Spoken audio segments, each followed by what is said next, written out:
রমজান মাস মানে একটি ইবাদতের মাস, তাই আমরা চেষ্টা করব বেশি বেশি ইবাদত করার জন্যে। হ্যালো এভরিওয়ান, আসসালামু আলাইকুম।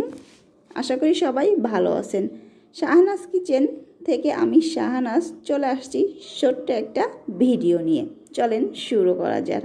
আজকে দেখাবো আলু, পেঁপে এবং চিকেন দিয়ে পাতলা ঝোল।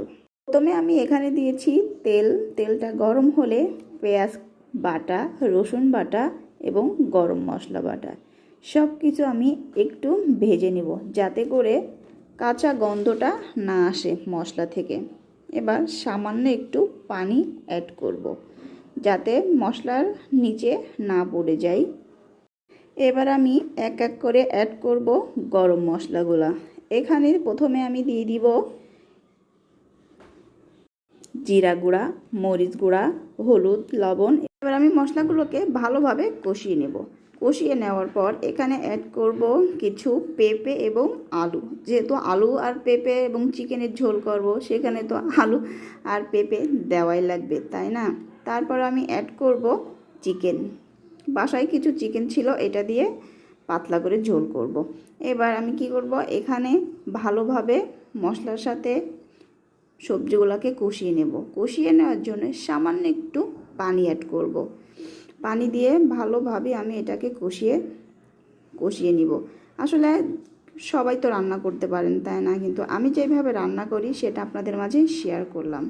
আর কে কীভাবে রান্না করেন সেটা কিন্তু জানাবেন, ঠিক আছে?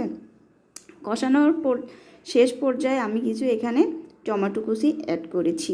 এটা খেতে আরও মজা লাগে।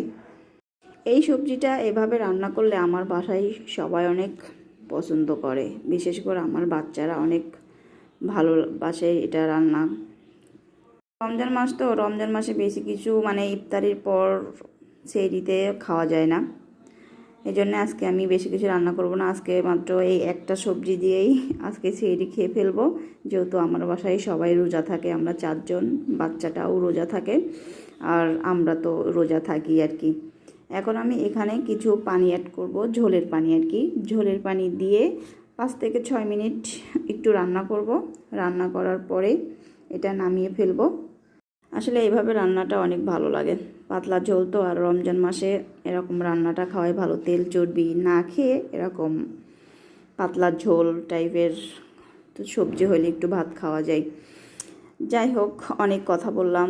কথা বলতে বলতে আমার রান্নাটা প্রায় শেষ হয়ে গেছে, এবং ফাইনাল লুকটা দেখেন, কত মাশাআল্লাহ অনেক সুন্দর আসছে।